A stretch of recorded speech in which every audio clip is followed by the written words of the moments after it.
लोकसभा चुनाव के करीब 3 महीने बाद राज्यों में चुनाव वाला एक्शन मोड शुरू हो गया है। देश का मूड क्या है, झारखंड का मूड क्या है, हरियाणा से लेके महाराष्ट्र तक का मूड क्या है, और चुनावी हलचल बहुत तेज हो गई है और सबकी नजर टिकी है जम्मू कश्मीर पर, जहां धारा 370 हटने के बाद पहला विधानसभा चुनाव होने वाला है। हालांकि फारूक अब्दुल्ला ने ऐलान कर दिया है कि अगर उनकी पार्टी सत्ता में आई तो 370 को धराशायी कर देगी, यानी 370 को लागू कर देगी। इतना ही नहीं, वो पाकिस्तान से भी बातचीत की वकालत कर रहे हैं और कांग्रेस कह रही है कि हम मजबूती से फारूक साहब की पार्टी के साथ खड़े हैं। राहुल गांधी इस हफ्ते खुद पहुंच गए, यानी इनका गठबंधन हो गया। उधर महाराष्ट्र में बड़ी सियासी घटना हुई है, बवाल भी हुआ है। वहां के पूर्व मुख्यमंत्री उद्धव ठाकरे ने कांग्रेस का पटका उनके कार्यक्रम में डाल दिया गया। राजीव गांधी को पहचानने में उनसे देरी हुई, यह भी उन्होंने मान लिया। इसको लेकर शिवसेना शिंदे गुट, बीजेपी बहुत हमलावर है। उधर झारखंड में हेमंत सोरेन को बड़ा झटका लगा। उनकी पार्टी के कद्दावर नेता पूर्व मुख्यमंत्री चंपई सोरेन ने नई पार्टी बनाने का ऐलान कर दिया। तो आज राज्यों की चुनावी हलचल पर जनता जनार्दन के बीच, मेरे युवा मित्रों के बीच होगी देश की सबसे बड़ी पॉलिटिकल बहस। कश्मीर से कन्याकुमारी सियासत हो रही है भारी।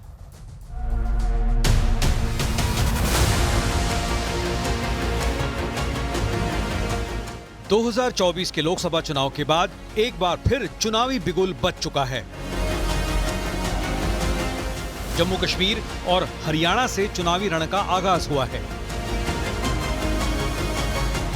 खास बात यह है कि जम्मू कश्मीर में नेशनल कॉन्फ्रेंस ने जीतने पर 370 की वापसी और पाकिस्तान से बातचीत का वादा किया है और कांग्रेस वहां नेशनल कॉन्फ्रेंस के साथ गठबंधन में है। गृह मंत्री अमित शाह ने नेशनल कॉन्फ्रेंस और कांग्रेस पर बड़ा हमला किया है। उन्होंने एक्स पर कहा, सत्ता के लालच में बार बार देश की एकता और सुरक्षा के साथ खेलने वाली कांग्रेस पार्टी ने जम्मू कश्मीर चुनाव में अब्दुल्ला परिवार की नेशनल कॉन्फ्रेंस के साथ गठबंधन करके फिर से अपने मंसूबों को देश के सामने रख दिया है। गृह मंत्री अमित शाह ने कांग्रेस से 10 सवाल भी पूछे हैं। हमारे लिए जम्मू और कश्मीर के लोगों का रिप्रेजेंटेशन, उनका स्टेटहुड सबसे जरूरी चीज। चुनाव में नरेंद्र मोदी जी की कॉन्फिडेंस को इंडिया गठबंधन ने खत्म कर दिया। क्या सुप्रीम कोर्ट का ऐसा फैसला नहीं आया था जिसमें उन्होंने 370 को अपहोल्ड किया था? इन मामलों पे हम खामोश नहीं रहेंगे, इस लड़ाई को हम छोड़ेंगे नहीं। हमें उम्मीद है कि हालात इस मुल्क में बदल जाएंगे। उमर अब्दुल्ला जी को आज तो सच बोल देना चाहिए कि कब्र में गई हुई चीज कभी वापस नहीं आती। उधर महाराष्ट्र में बहुत बड़ा पॉलिटिकल डेवलपमेंट हुआ। 20 अगस्त को कांग्रेस के सद्भावना दिवस संकल्प रैली में उद्धव ठाकरे पहुंचे। उन्होंने वहां कांग्रेस का पटका पहना, साथ ही कहा कि राजीव गांधी को समझने में देरी हुई। अगदी राजीवजींबद्दल सुद्धा सडेतोड शब्दामध्ये शिवसेना प्रमुखांनी टीका केली, पण कधी त्या काळामध्ये शिवसैनिकाच्या घरी ईडी, इन्कम टॅक्स, सीबीआय आलेलं मला आठवत नाही। माझ्या मनात राजीवजींबद्दल हीच एक भावना नेहमी राहिली की सज्जन आणि सभ्य माणूस, सुसंस्कृत माणूस। उधर झारखंड में चंपई सोरेन ने हेमंत सोरेन के खिलाफ खुलकर बगावती बिगुल बजा दिया और विधानसभा चुनाव से पहले अपनी अलग पार्टी बनाने का ऐलान कर दिया। एक बहुत बड़ी भूल, राजनीतिक भूल चंपई बाबू ने किया है। सुधारने का मौका अगर अभी भी है तो सुधार लें। एक सुनहरे भविष्य को छोड़कर वो अंधकारपूर्ण अपने कैरियर की ओर जा रहे हैं। आदरणीय चंपई सोरेन जी के साथ जो व्यवहार हेमंत सोरेन जी ने किया, झारखंड मुक्ति मोर्चा ने किया है, सत्ता के लिए आदरणीय सोरेन जी का परिवार किसी भी हद तक जा सकती है। इन तमाम सियासी हलचलों के बीच बड़ा सवाल है कि लोकसभा चुनाव के बाद आई पहली अग्नि परीक्षा में कौन बाजी मारेगा।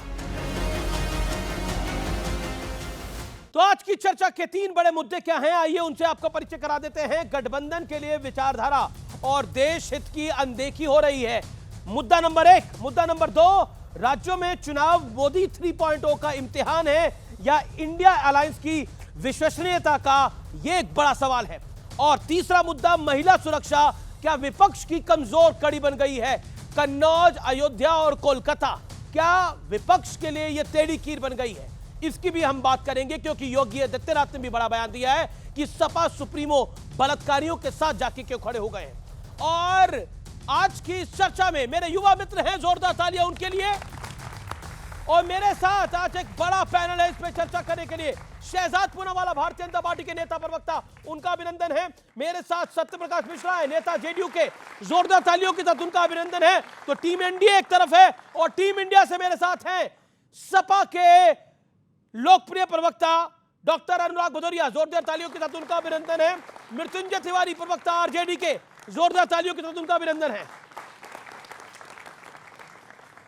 तो डॉक्टर भदौरिया, शुरुआत आपसे करते हैं। कश्मीर से कन्याकुमारी सियासत हो रही है भारी, देश का मूड क्या है, आपका मूड क्या है? देखिए, सवाल यह है कि मेरा मूड एक ही रहता है कि कैसे समाज के अंदर में जो हमारे युवा हैं उनको रोजगार मिल जाए, कैसे महिला सुरक्षित हों, कैसे छात्रों के पर्चा लीक ना हो, कैसे किसानों को उनका हक मिल जाए, और समाज के अंदर में कैसे महंगाई कम हो। इसके पक्ष में मैं हमेशा रहता हूं, मैं इसी की मांग करता हूं और इसी पे हम लोगों ने अभी 2024 का चुनाव लड़ा, जनता ने मुझे आशीर्वाद दिया। कन्नौज में क्या मूड है? अयोध्या में क्या मूड है? वहां भी बता रहा हूं। कन्नौज में जिस नेता के ऊपर में रेप का आरोप है, वो नेता समाजवादी पार्टी को 5 साल पहले से निकाला गया। अगर मान लो कोई नेता किसी दल में हो, सरकार वहां योगी जी की है, तो इसके मतलब कि बीजेपी की सरकार में वो हनक खत्म हो गई है। महिलाओं पर अत्याचार करने की हिम्मत पड़ रही है लोगों की, कैसे पड़ रही है? तो जवाब तो सरकार को देना होगा। और उसी व्यक्ति को 4 अगस्त को वहां के एसपी साहब, वहां की पुलिस एसपी उनका सम्मानित कर रहे थे कि सर्वोच्च अच्छे नागरिक हैं। तो सरकार जब सम्मानित कर रही हो और उसके बाद जब ये आदमी इस तरह की घटना करता है, तो इसे कड़ी से कड़ी सजा मिलनी चाहिए ऐसे व्यक्ति को। फिर ये जिम्मेदारी तो सरकार लेने को क्यों नहीं तैयार है? आप कलकत्ता में कहते हो ममता जी दोषी हैं, क्योंकि वहां ममता जी की सरकार है, वहां जो हैवानियत हुई है उसको कड़ी से कड़ी सजा मिलनी चाहिए, बिल्कुल।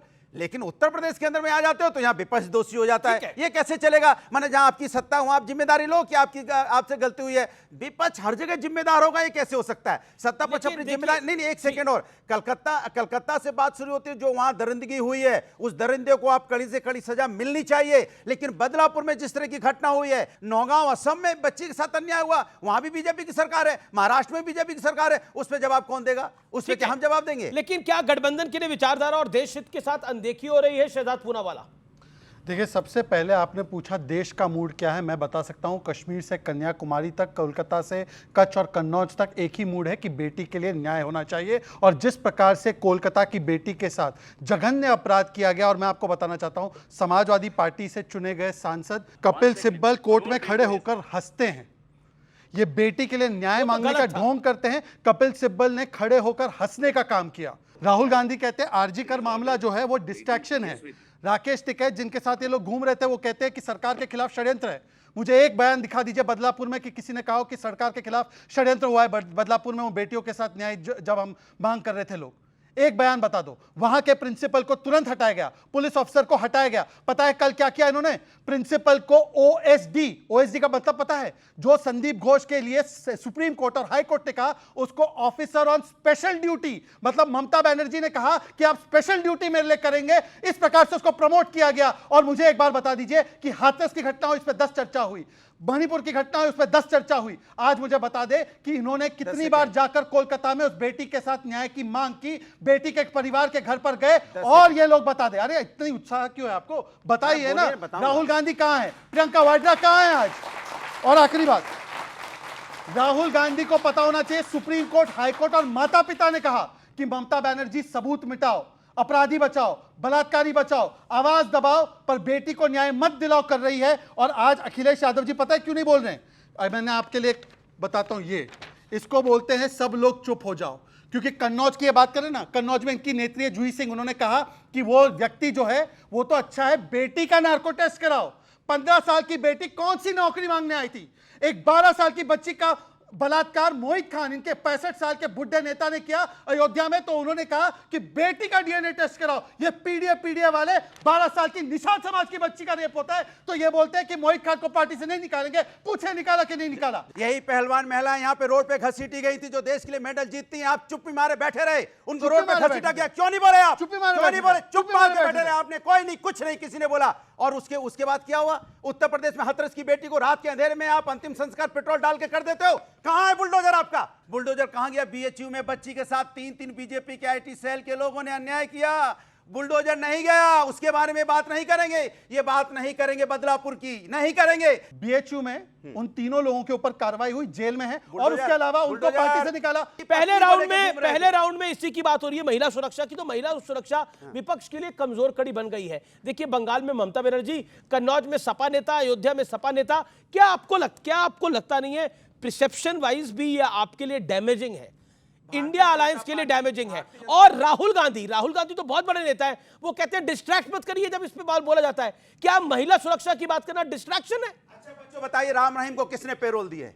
जिस पे आरोप है महिलाओं पे अत्याचार करने सर, जो सवाल पूछा उसका जवाब दीजिए ना। बीजेपी की सरकार। अनुराग, मैंने जो आपसे प्रश्न पूछा, अनुराग, जो मैंने आपसे प्रश्न पूछा, उसकी आप बात करिए जी। हमारे देश के अंदर में दिक्कत, देश की नहीं बात करिए, आप अपने गठबंधन की बात करिए।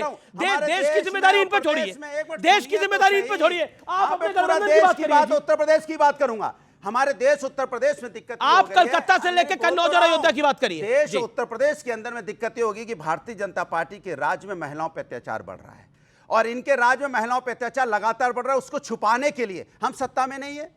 जब हम सत्ता में नहीं है तो पुलिस प्रशासन तो बीजेपी के पास है, फिर महिलाओं पे अत्याचार क्यों हो रहा है? आप उस पे कार्रवाई कीजिए ना, ठोक के कार्रवाई आपने पहलवान महिलाओं के समय कर दी होती, किसी की हिम्मत नहीं पड़ती। ठोक के कार्रवाई आपने हाथरस में कर दी होती, किसी की हिम्मत नहीं पड़ती।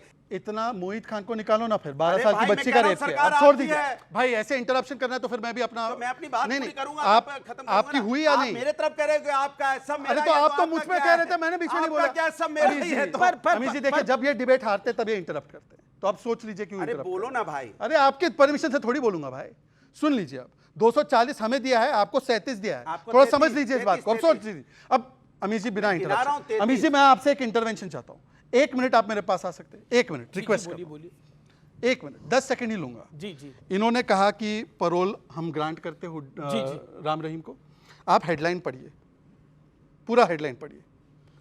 Payroll granted as per law, former Haryana CM on Ram Rahim parole controversy. ये कौन है फॉर्मर सीएम? नाम पढ़िए फॉर्मर सीएम का। भूपेंद्र सिंह हुड्डा है। ये कौन सी पार्टी में? कांग्रेस पार्टी के। ये कौन समर्थन कर रहा है राम रहीम का? अभी कौन? कांग्रेस पार्टी राम रहीम का समर्थन करती है, और ये मुझे बोल रहे हैं, ये मुझे बोल रहे हैं। जी। अब सुन लीजिए, पूरी बात सुनने दीजिए जनता को। किसकी बात? खाली पीटो सरकार। ठीक है, अब आपने ओके राम रहीम विषय नहीं है। नहीं, राम रहीम विषय नहीं है। कन्विक्शन के बाद तो किसी रेपिस्ट को समर्थन नहीं करना चाहिए। ये भी हेडलाइन पढ़िए sir. Injustice done to Gayatri Prajapati Akhilesh Yadav. Convict होने के बाद, पॉक्सो एक्ट में गायत्री प्रजापति कन्विक्ट हुआ। इन्होंने कहा बेटी के साथ नहीं, गायत्री प्रजापति के साथ अन्याय हुआ। मैं चुनौती देता हूं कि बॉयज विल बी बॉयज वाली पार्टी अखिलेश यादव पर कार्रवाई करे। एक बार पूछे कार्रवाई करने के लिए। एक प्रश्न जो कि जनता के बिहाफ में मैं पूछ रहा हूं। मुझे बहुत लोगों ने सोशल मीडिया पे पूछा, क्योंकि सोशल मीडिया कपिल सिब्बल आपने उनको राज्यसभा भेजा, इंडिया अलायंस की बैठक में वो थे।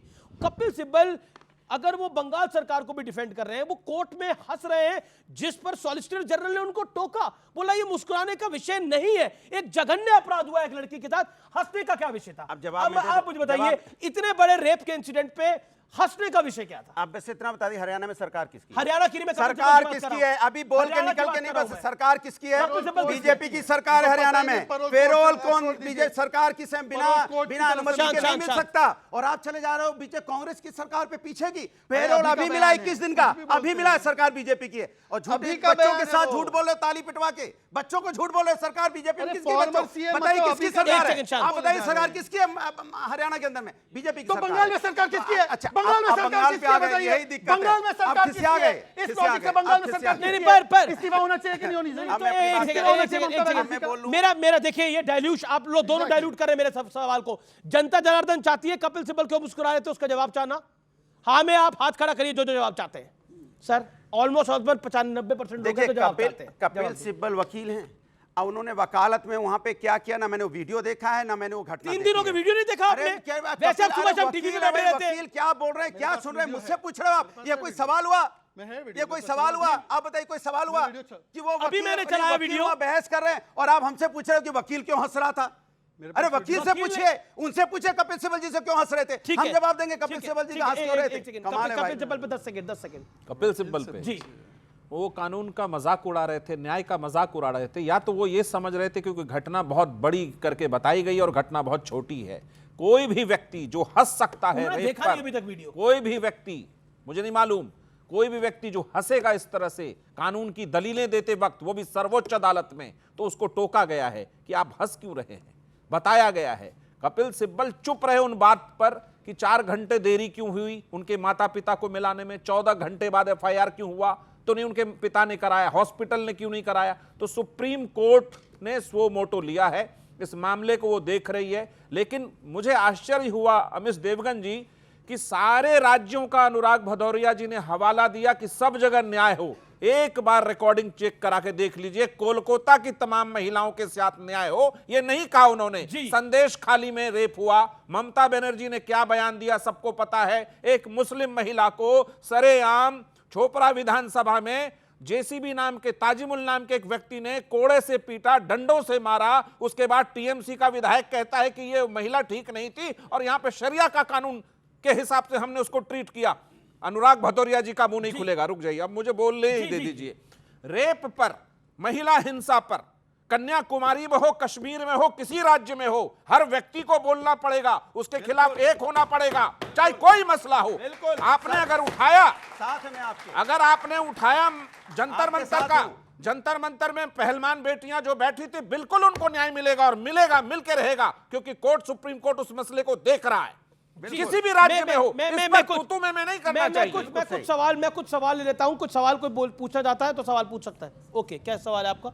Okay, as a government official, why do you think that there's a certain insurgence in violence against women? Okay, ये एक मौलिक सवाल है। सर, न्याय तो मिलेगा लेकिन इतना देर क्यों हो जाता है? न्याय मिलने में इतना देर क्यों हो जाता है? ये कुछ ऐसे प्रश्न हैं जो कि भावों से भी भरे हुए हैं। मैं इन दोनों बेटियों का, बहनों का जवाब देना चाहता हूं। जब हमारी सरकार की, किसी भी सरकार की अप्रोच बेटी को न्याय दिलाने के लिए नहीं, बल्कि बलात्कारी को बचाने के लिए, बेटी के ऊपर ही दोष डालने के लिए, मैं आपको बताऊं ये नार्को टेस्ट का मतलब क्या है कि लड़की वहां पे खुद से गई थी, लड़की के कैरेक्टर पर। अभी जो इन्होंने कहा ताजमुल वाले केस में लड़की के कैरेक्टर पर सवाल, आपने देखा होगा कि संदेश खाली में भी ममता दीदी ईदी अमीन है, दीदी अमीन है, पता नहीं चल रहा, उन्होंने कहा कि ये महिलाएं 5,000 रुपए लेकर आरोप लगाती है। पार्क स्ट्रीट और नाडियाड का रेप केस 10 साल पहले, 5 साल पहले जब हुआ था, तो उन्होंने कहा कि ये लव अफेयर गॉन बैड। और यहां पर भी आपने देखा होगा कि किस प्रकार से महिलाओं के चरित्र पर सवाल कि लड़की गलत है, और इस अप्रोच से जब कार्रवाई शुरू होती है तो आप संजय रॉय से लेकर संदीप घोष को बचाते हैं। मृत्युंजय तिवारी, आप इंडिया अलायंस के पार्टनर हैं, एक बात बताइए, ये विचारधारा के साथ समझौता हो सकता है?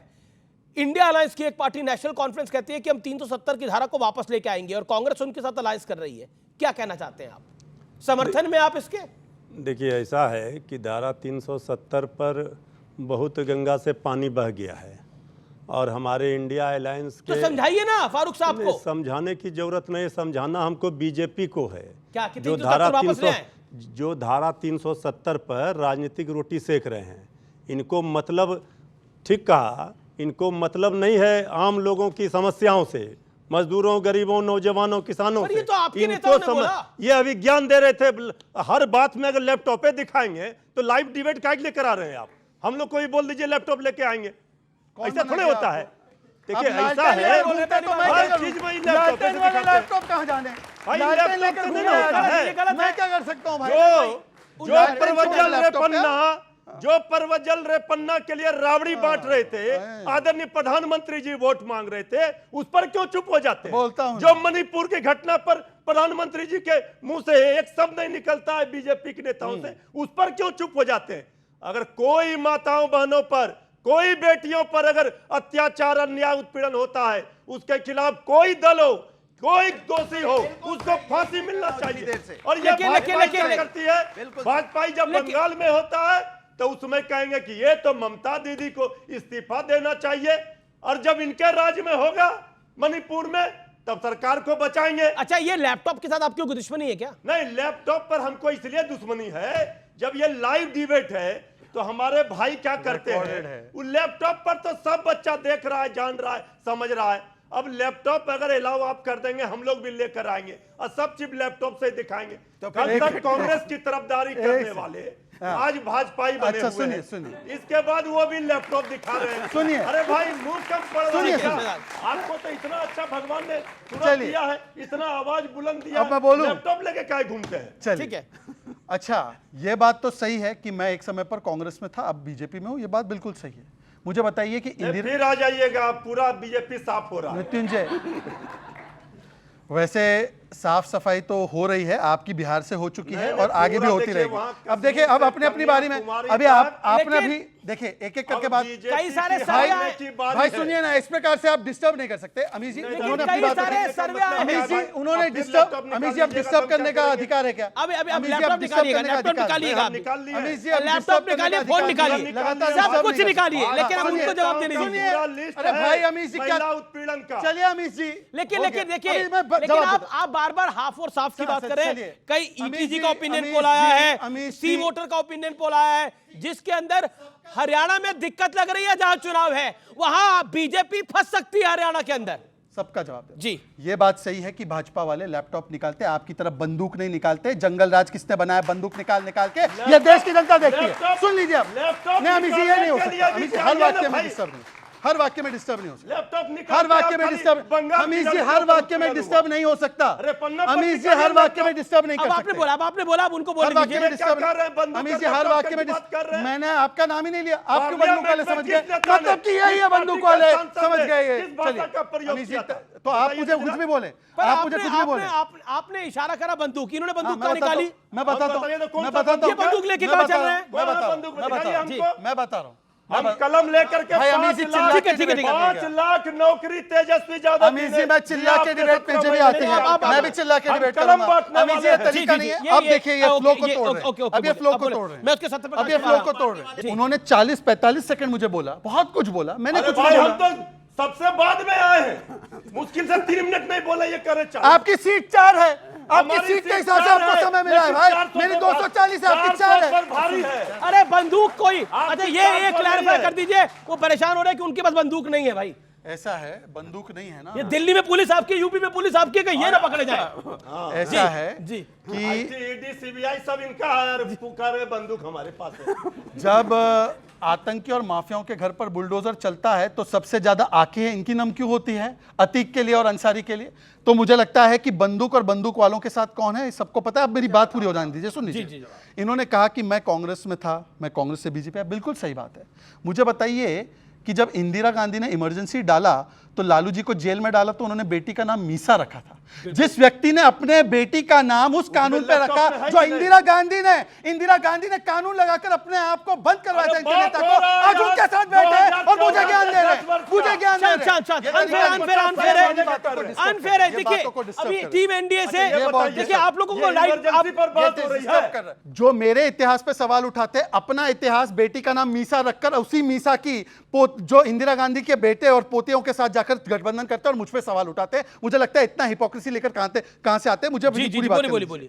आज मैं पूछना चाहता हूं, इन्होंने 370 पे आपने बात छेड़ी थी, आपको पता है ये संविधान बचाओ इनके अलायंस का नारा था ना? नहीं था। जब तक 370 लागू था, जम्मू कश्मीर में भारत का संविधान लागू नहीं होता था और भारत के हर हिस्से में वाल्मीकि समाज को अधिकार मिले, पर जम्मू कश्मीर में नहीं मिले। 370 हटने के बाद पहली बार वाल्मीकि समाज को वहां पर अधिकार मिला। ये इसके खिलाफ है क्या? और नेशनल कॉन्फ्रेंस ने कहा है, नेशनल कॉन्फ्रेंस इंडिया अलायंस में उनका कांग्रेस के साथ गठबंधन हुआ है, वो कहते हैं हम अगर जीते तो हम 370 री इंपोज करेंगे। आप पूछ लीजिए कि 370 के साथ है, 370 के खिलाफ है। वाच सुन लीजिए, पटेल जी ने और आंबेडकर जी ने 370 का विरोध किया था। आप 370 के साथ या आंबेडकर के खिलाफ?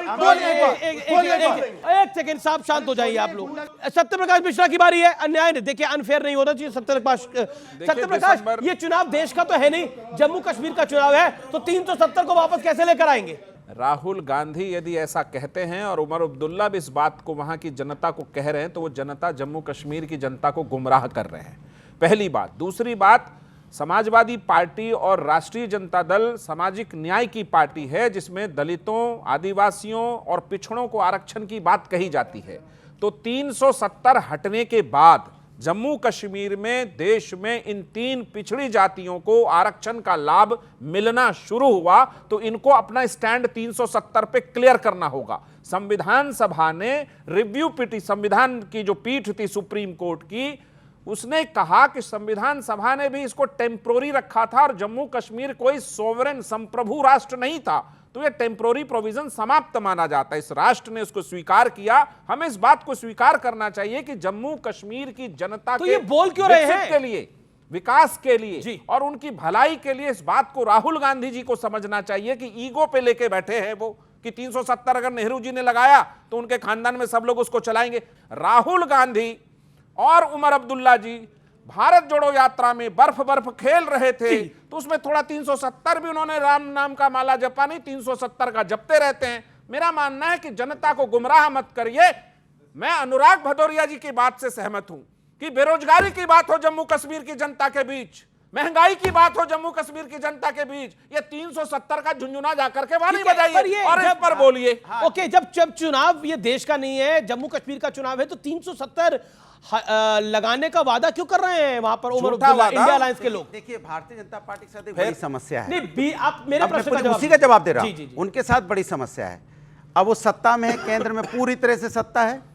अब सत्ता में रह के जिम्मेदारी किसकी है? केंद्र सरकार की जिम्मेदारी होती है कि जवाबदेही कि क्यों महंगाई ज्यादा है, क्यों महिलाओं पे अत्याचार बढ़ रहा है, क्यों बेरोजगारी ज्यादा है, क्यों किसानों की इनकम नहीं बढ़ रही है, क्यों बच्चे, हाँ आ रहा हूं, उसी पे आ रहा हूं, क्यों बच्चे परेशान है, क्यों बच्चे परेशान है, इस पे ध्यान आपका ना जाए, इसलिए इधर देखो क्या हो रहा है। वो देखो समाजवादी पार्टी, वो देखो आरजेडी, वो देखो कांग्रेस। अरे भैया, तुम सत्ता में हो और सत्ता में रह के दूसरों की तरफ उंगली उठा रहे हो। जिसको न्याय करना है, जिसको आपको अधिकार देना है, अधिकार देने वाला व्यक्ति आपका ध्यान डाइवर्ट इधर उधर कर रहा है। चलिए, आप इधर उधर मत करिए, जनता को सीधा देखिए और 370 पे आ रहा हूँ। 370 पे बोलना चाहिए कि नहीं बोलना चाहिए? बोलिए। आ रहा हूँ, कैसे हटाएंगे? कैसे? इतने सारे सवाल हुए तो जवाब एक एक करके दूंगा, मुझे समय चाहिए। इन्होंने कहा गायत्री प्रजापति, गायत्री प्रजापति, मैं तो मान गया जेल में, लेकिन उनकी पत्नी समाजवादी पार्टी से जीती है।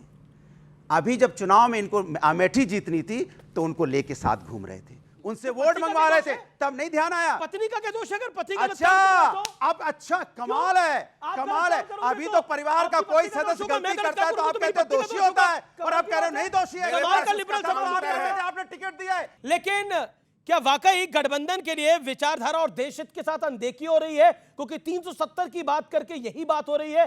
क्या विचारधारा के साथ भी समझौता हो रहा है? उद्धव ठाकरे ने क्या विचारधारा के साथ समझौता करा है? यह भी बहुत बड़ा विषय है इस दौर में। संजय गुप्ता आ गए स्टूडियो, जोरदार तालियां संजय गुप्ता के लिए। शिवसेना उद्धव ठाकरे के हैं।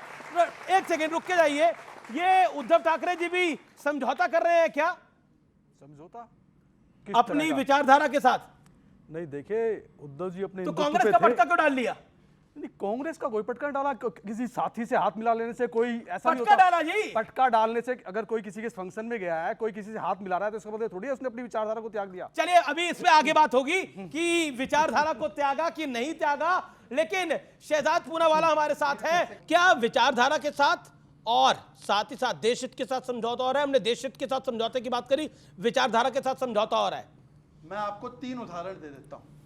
ये उद्धव जी के ही साथी है और उद्धव जी है जो कहते थे कि कश्मीर से कन्याकुमारी तक एक भारत एक संविधान होना चाहिए और 370 हटना चाहिए। आज इन्हीं के अलायंस के जो लोग हैं, एनसी, वो कहते हैं 370 वापस आना चाहिए। पूछिए इनसे 370 हटाने के पक्ष में या उसके साथ है। दूसरी बात, दो छोटे और सवाल। स्वर्गीय बाला साहब ठाकरे जी ने वैसे तो कहा था कि कांग्रेस के साथ मैं कभी हाथ नहीं मिलाऊंगा। उन्होंने एक व्यक्ति के खिलाफ तो खुलकर बोला था और वो है अबू आजमी। अबू आजमी ने याकूब मेमन की पैरवी की थी, सुनिए। अगर याकूब मेमन की जमानत हो गई होती तो शायद ये केस और अच्छा होता। याकूब मेमन मुंबई का हत्यारा जिसने बॉम्ब ब्लास्ट कराया, और उसी याकूब मेमन की पैरवी करने वाले अबू आजमी से कौन मिलता है मातोश्री में बाला साहब ठाकरे जी के पोस्टर पिक्चर के सामने? उद्धव ठाकरे। अब मैं पूछना चाहता हूं, क्या आपने माफ कर दिया? ये वही अबू आजमी है जिसने बाला साहब ठाकरे जी को किस प्रकार से ओल्ड और सीनाइल गालियां बकी थी। आज उनके साथ आ गए, पटका नहीं पट्टा डाल दिया इन्होंने कांग्रेस का और समाजवादी पार्टी।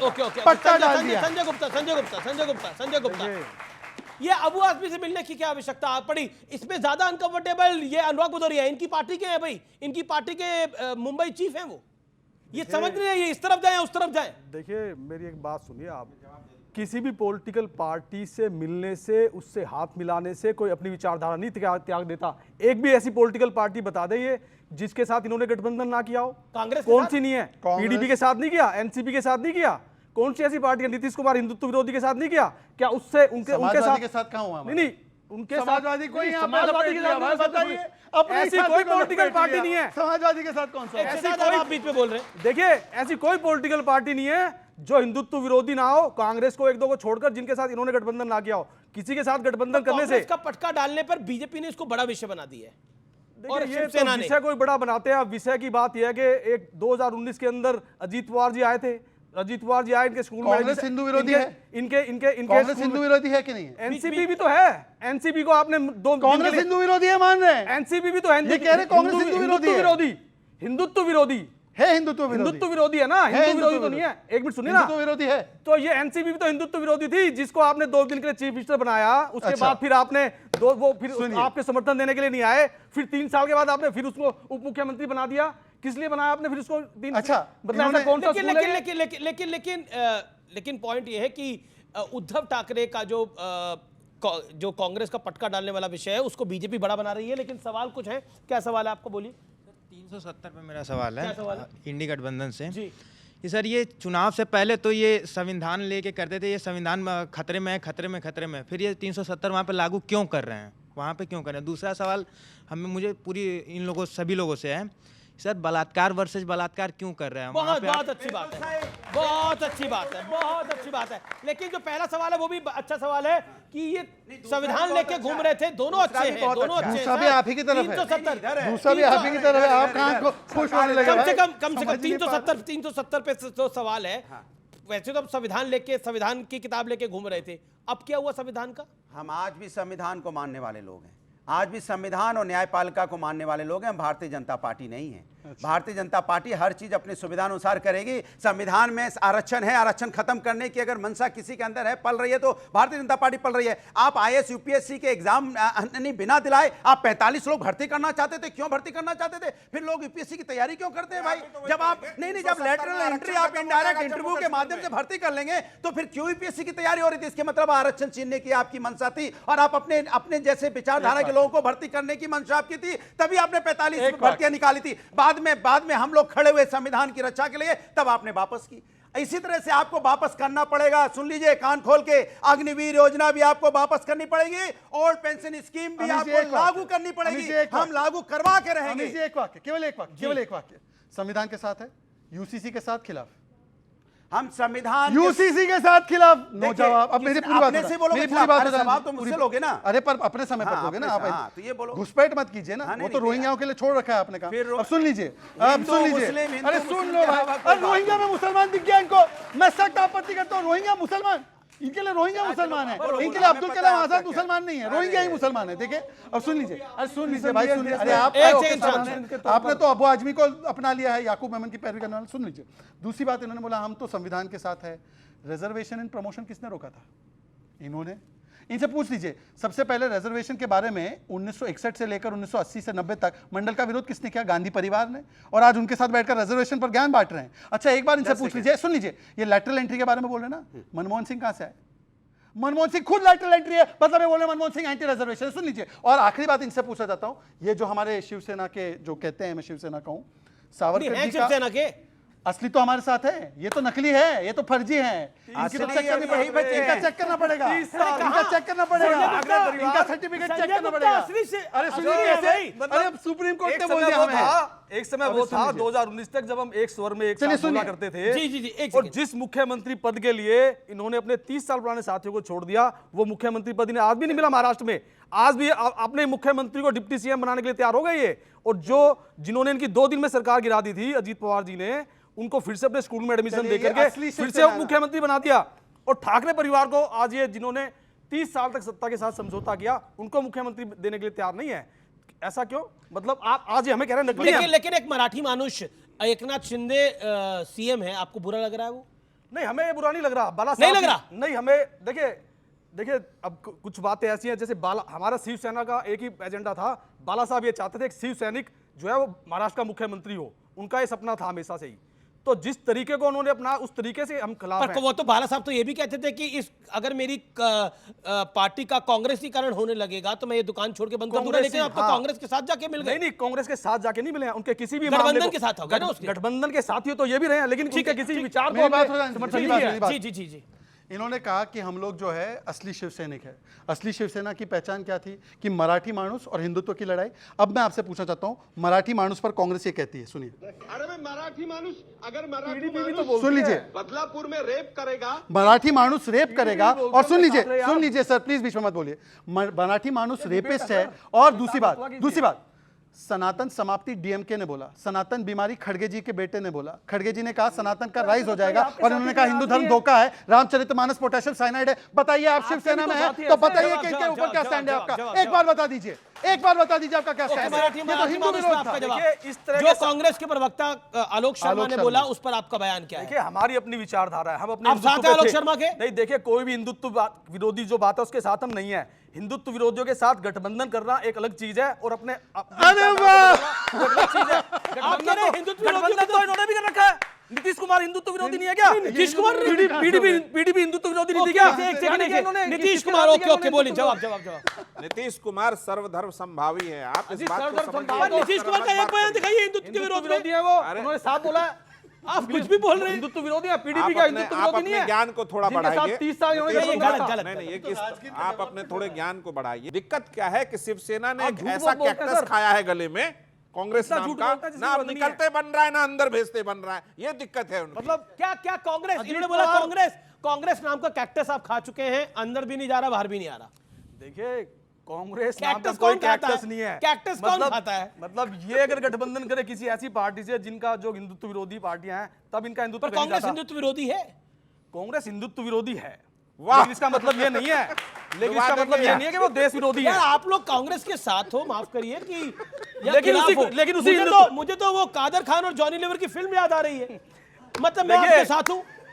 देखिए, हिंदुत्व विरोधी हमारे देश के अंदर कई पॉलिटिकल पार्टियां हैं। कौन, लेकिन कौन एक सेकंड, हिंदुत्व विरोधी है कौन सी पार्टी है? जैसे कि कांग्रेस है, जैसे कि पीडीपी है, जिनके साथ इनका गठबंधन 30 साल रहा। ये सपा और आरजेडी ये भी है क्या? सपा भी हिंदुत्व विरोधी है वैसे तो, लेकिन इसका मतलब ये थोड़ी है ये भी हिंदुत्व विरोधी है। मुझे लगता है ये आपके अलायंस के भाई, जो सच है वो सच है, जो सच है वो सच है। अलायंस है आपके, ये आपका अलायंस है। सुनिए ना, जो राम मंदिर का समर्थन नहीं करते, जो राम मंदिर पे नहीं गए, वो हिंदुत्व विरोधी हैं। ये बड़ी बुरी तरह से पॉलिटिकल एम्बैरेसमेंट हो गई है अनुराग भदौरिया के लिए। क्या है कि इस तरह की भाषा जब इस्तेमाल की जाती है डिबेट में कि फलाना ये विरोधी वो विरोधी, तो बड़ी तकलीफ होती है। मुझे लगता है कि सबको अपनी संयमता से बात करना चाहिए।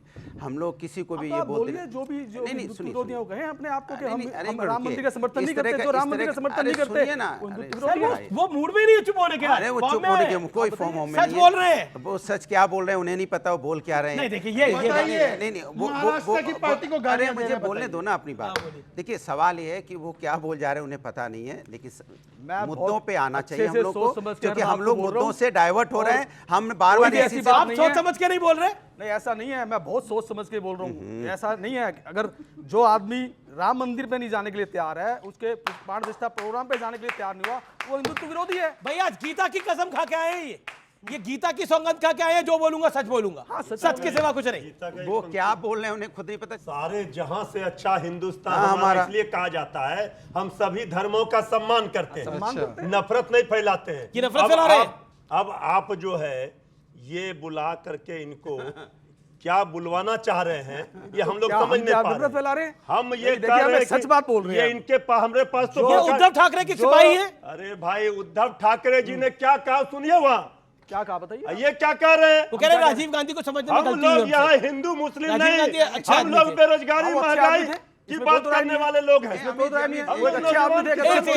कुछ कह रहे हैं, वो एक अच्छे पॉलिटिशियन से। ऐसा थोड़ी है कि कांग्रेस, ऐसा नहीं है कि कांग्रेस ने इस देश के लिए कुछ किया ही नहीं। कांग्रेस ने इस देश को आजाद कराया, कांग्रेस ने इस देश को आजाद कराने के बाद इस देश को बनाया है, चलाया है, और आज भी कांग्रेस के कारण ही हमारा देश चल रहा है। वो ठीक है कि दूसरी जो पॉलिटिकल पार्टियां हैं, चाहे वो अटल बिहारी वाजपेयी साहब रहे, चाहे मोदी साहब है, अपने तरीके से एक रिनोवेशन कर रहे हैं, देश को आगे ले जाने में काम कर रहे हैं। मगर ऐसा नहीं है कि कांग्रेस ने कोई काम नहीं किया या कांग्रेस ने इस देश को आजाद नहीं कराया या कांग्रेस ने देश को चलाया नहीं, ऐसा नहीं है। वो हिंदुत्व विरोधी बात इसलिए आती है क्योंकि उन्होंने राम मंदिर का समर्थन नहीं किया, क्योंकि उन्होंने काशी और मथुरा का समर्थन नहीं किया, और ऐसे बहुत से मुद्दे हैं जिस मामलों पर कांग्रेस को समर्थन करना चाहिए था, और इन मुद्दों पर समर्थन नहीं करने के कारण आज कांग्रेस सत्ता से बाहर है। और इस चीज को राहुल गांधी जी ने समझा है, और समझने के बाद अब वो हिंदुत्व वाली विचारधारा पे चलने के, अपने आप को चेंज करने के लिए भी तैयार है। वीर सावरकर के विषय में, वीर सावरकर जी के विषय में पहले बहुत बोलते थे खिलाफ, लेकिन हमने समझाया अब नहीं बोलते उनके खिलाफ। अच्छा, आपने समझाया, राहुल ने समझाया, बिल्कुल पढ़ाया हमने।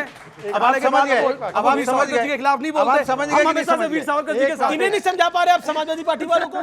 समाजवादी पार्टी भी समझेगी इनको, हमने क्या समझा? पर अबू आदमी तो मिले उद्धव ठाकरे जी से, समझे नहीं क्या? किसी से मिलने से, किसी के नाम मिलने से इससे कोई बदल नहीं जाता।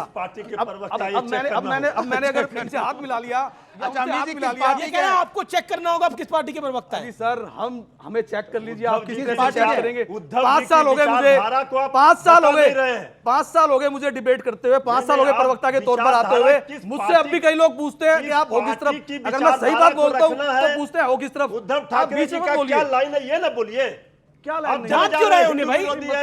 मतलब मैं क्या आपकी तरफ बोलने लगा? आप उद्धव ठाकरे जी की बात, उद्धव ठाकरे जी की तो बात करो। उद्धव ठाकरे जी ने क्या बोला वो बताओ। अब अमीर जी के चक्कर में पड़ रहे हो। बोला उन्होंने, मैं पर समर्थन। अमीर जी के चक्कर में क्यों पड़े हो? आप उद्धव जी क्या कहते हो बताओ ना। देखिए अनीस जी का जो माइक है उधर आपसे हटेगा ही नहीं। कहा तो कि राजीव गांधी जी को समझने में गलती हो सकती है। हमारे एक प्रवक्ता से माइक हटा लो। इंडिया अलायंस कह रहा है हमारे एक प्रवक्ता से माइक हटा लो। ये जितनी देर बोलेगा हमारी पोल खोले जा रहा है। ये परेशान हो गए दोनों। तो व्यूअर्स, एक बात पूछना चाहता हूं, रामचरितमानस को कोई पोटेशियम साइनाइड बोले तो वो हिंदू के खिलाफ है? इन्होंने बोला है, इनके मंत्री भी चंद्रशेखर ने बोला है। बोलिए खंडन कीजिए। ये हमारे देश का दुर्भाग्य कि ऐसी अरे क्या बोल रहे हैं? स्टेटमेंट देने के बावजूद भी वो हमारे देश के अंदर पॉलिटिकल पार्टी रह जाती है। आप क्या कर रहे हैं? मैं तो आपसे पूछूंगा। मैं तो दोनों में से कोई आदमी एक पंक्ति सुना कर दिखा। अरे नहीं बोल सकते, आप ही पढ़ो पर इनको समझाओ। मैं भी सुनाऊंगा, ये भी सुनाएंगे। पंडित है क्या? रामचरितमानस राजनीति का विषय है, ये बच्चे रामचरितमानस की 2 पंक्ति। हम कोई धार्मिक पंडित है क्या? हम कोई धार्मिक पंडित है क्या? यहाँ पे ये लाइन सुनाने के लिए आए हम? इतना लंबा भाषण दे रहे हैं, हमें पता नहीं क्या क्या अलायंस के भाई, आप लोग एक ही अलायंस के। हमारे अलायंस में है, लेकिन आप कहीं माइक लगा कर गड़बड़ा रहे हैं इनको। अमित जी एक बात, ये क्या हो गया? वास्तव में गुप्ता जी जो विचारधारा पे चले थे, जो उनकी पार्टी जिस विचारधारा को जन्म भारत में दे रही थी और जिस पे लगातार बाल साहब ठाकरे ने काम किया, वो विचार उनमें जग गया। लेकिन संजय गुप्ता, आपसे एक सवाल है, कहीं ऐसा तो नहीं है कि आप पाला बदलने वाले हैं, शिवसेना उद्धव ठाकरे गुट से शिवसेना शिंदे गुट पे जाने वाले हैं, ऐसा तो नहीं है आपका मामला?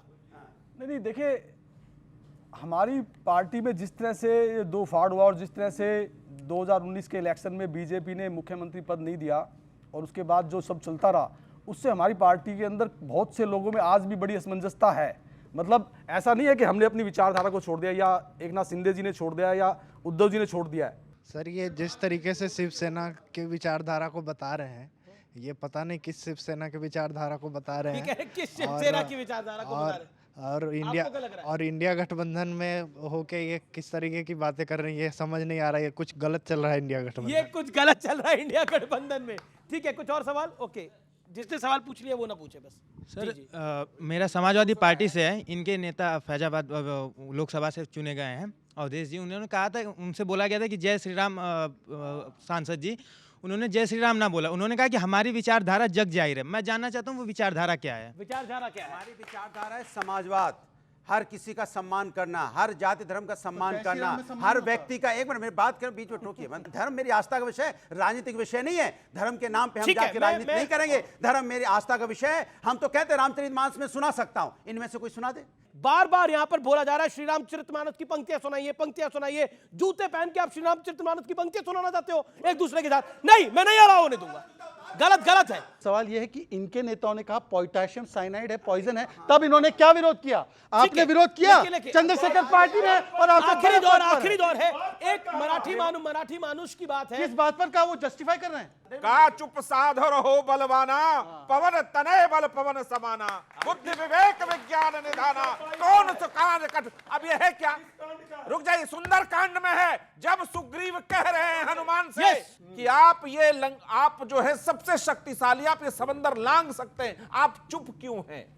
तो देखिए, कम से कम रामचरितमानस जो घर घर गाया जाता है कि करहु प्रणाम जोरी जुग पानी सिया राम मैं सब जग जानी, तो ये प्रवचन देने के लिए नहीं। अब रामधारी से नहीं, आपने बार बार कहा है, कमाल की बार बात बार कर कहा रहे है हो। आपने, सबके सामने आपने खुद बोला श्री रामचरितमानस सुनाओ। आप बोलते हैं कि धर्म की बात मत करो, फिर बोलते हो रामचरितमानस सुनाओ, और अब कह रहे हो डिबेट कहां लेके जा रहे हो। गलत है, गलत है। मराठी मानुष को लेकर जो कांग्रेस के प्रवक्ता ने बयान दिया, उसको लेकर पुलिस कंप्लेंट भी हुई है, बड़ा प्रोटेस्ट भी हो रहा है, बहुत प्रदर्शन भी चल रहे हैं। क्या आपको लगता है कि एक पूरी कम्युनिटी को, पूरे मराठियों को इस तरह से कह देना गलत है? कांग्रेस के प्रवक्ता ने एक निजी चैनल के कार्यक्रम में इस बयान को दिया। राहुल कनाल हैं, उन्होंने इस मामले पे कंप्लेंट दर्ज करी है। मिलिंद देवड़ा ने बयान दिया है। बीजेपी के कई नेता बोल रहे हैं, शिवसेना शिंदे गुट के कई नेता बोल रहे हैं, हो सकता है मुख्यमंत्री भी इस विषय पर बोले। क्या आपको लगता है? केंद्रीय मंत्री पीयूष गोयल ने बयान दे दिया है। क्या आपको लगता नहीं है मराठी मानुष को लेकर एक कम्युनिटी को पूरा बोल देना कि वो रेपिस्ट है, गलत है या सही है? आपकी राय में गलत। देखिए, आप क्या कहते हैं? बिल्कुल गलत है। आप क्या कहते हैं? के विषय में बोला जाता है कोई ऐसा। भी किसी भी समाज को, किसी के मैं नाम ले रहा हूं, हम कह रहे हैं कोई भी अगर ऐसा बोला है तो हम समझते हैं कि ये गलत है। लेकिन किस संदर्भ में कहा है ये भी देखना। परंतु कहां से आ गया इसके अंदर? ठीक है जी, एक वाक्य, केवल एक वाक्य। अच्छी बात की है मृत्युंजय जी ने, मैं उनका समर्थन करता हूं, पर मैं सिर्फ इतना पूछना चाहता हूं, कांग्रेस ने तो हिंदू टेरर बोला था, और इस्लामिक जिहाद कभी नहीं बोलते। कश्मीर में जो नरसंहार हुआ हिंदुओं का, उसको इस्लामिक जिहाद बोलने की इनकी हैसियत नहीं है। तब बोलते टेरर हैज नो रिलीजन, पर बलात्कारियों का धर्म होता है, लिंचर्स का धर्म होता है, और आतंकियों का हिंदू धर्म होता है। इस पर बोलिए कि किस प्रकार से आपने मराठी मानुष को गाली दी। ये सिर्फ मुद्दों को मराठी डाइवर्ट मानुष का करना अधिकार चाहती नहीं है है कि उसको बलात्कारी ना बोले। किस बात पे बहस हो रही है? मुद्दा बहस हो रही है कि आप बताइए अधिकारों की रक्षा कैसे होगी? सत्ता आपकी है, सरकार आपकी है, आप बताइए कैसे न्याय मिलेगा लोगों को? आप बताइए कैसे महंगाई और बेरोजगारी खत्म होगी? उस पर चर्चा ही नहीं करना चाहते आप मुद्दों पे, जनता के मुद्दों पे बात ही नहीं करना चाहते। कहां से बात कर रहे हैं? बात हो गई, चर्चा हो गई। सर, पिछले 10 साल से बीजेपी की गवर्नमेंट है, और जैसा कि हम देखते जा रहे हैं कि जहां भी आपको मौका मिलता है आप सरकार बना देते हैं, किसी के साथ भी गठबंधन कर लेते हैं। तो क्या अगर आपको मौका मिला तो फारूक अब्दुल्ला के साथ भी गवर्नमेंट बना लेंगे? सवाल फारूक अब्दुल्ला के साथ भी आप सरकार बना लेंगे? देखिए, हम तो वो लोग हैं कि 370 हटाने की बात हमने 1950 से की थी, हमने यूसीसी लाने की बात 1950 से की थी, राम मंदिर का संकल्प 50 से लिया था, संविधान, अरे सुन लीजिए ना, नारी शक्ति वंदन अधिनियम हम लोग ने 70 से लिया था, और जो भी हमने बोला था आज वो हमने किया है। हमें बता दीजिए, 370 के लिए तो हमने पीडीपी को लात मारकर निकाला, इन्होंने पीडीपी को ले लिया जो कहती है कि आतंकियों से बातचीत करो। इसलिए मैं किसी के साथ, किसी को भी, सुन लीजिए, क्योंकि कहा जा रहा है कि बीजेपी का भी कांग्रेसीकरण हो गया है, जितिन प्रसाद केंद्र में मंत्री हो गए हैं, किरण चौधरी को राज्यसभा भेज दिया गया है। उन प्रश्न ये भी है, और साथ ही साथ किसी को भी, आप किसी के साथ भी अलायंस कर सकते हैं। अजीत दादा पवार के साथ अलायंस कर लिया, सत्ता में रहने के लिए कुछ भी कर सकते हैं। ये ऐसा है। देखिए, सुन लीजिए, सत्ता में आने के लिए तो 272 चाहिए, सरकार चलाने के लिए और देश चलाने के लिए तो 543 लोग की जरूरत है, सारे सांसदों की जरूरत है। तो क्या कल राहुल गांधी के समर्थन की हमें जरूरत नहीं देश चलाने के लिए? पर सवाल ये बनता है कि राहुल गांधी देश का समर्थन कर रहे हैं या सोरोस के साथ खड़े हैं? राहुल गांधी की पॉपुलैरिटी बढ़ रही है, अच्छी बात बढ़ रही है, लेकिन किसके दम पर बढ़ रही है? इसीलिए तो ये यूपी छोड़कर नेशनल में आ गए हैं। सुन लीजिए, ये किसके दम पर बढ़ रही है? सुन लीजिए, अरे देखिए ना, आप तो 4 पर निपट गए। सुन लीजिए, आप 4 पर निपट गए। पर लेकिन सपा ने तो आपको यूपी के अंदर हराया है, 37 सीटों पर जीत के आए। एक मुद्दों पे चर्चा कर रहे हैं, मुद्दों पे नहीं करते इसलिए हार रहे हैं। मैं बताता हूँ, कर्नाटका में इंडिया अलायंस की सरकार है, सुनिए ना, तो नहीं है क्या? पेट्रोल, डीजल, पानी, बिजली दाम सब बढ़ा दिए हैं। बताइए कि अगर यूपी में सस्ता कर दो, अरे यूपी में सस्ता कर दो, कर्नाटका में 105 है, यूपी में 97 है, दोनों सस्ता कर दीजिए। कर्नाटक भी सस्ता कर दो, उत्तर प्रदेश भी सस्ता कर दीजिए, दोनों सस्ता कर दीजिए, महाराष्ट्र में भी सस्ता कर दीजिए, हिमाचल में भी सस्ता कर दीजिए। जनता की तरफ से मैं आपसे निवेदन करता हूं,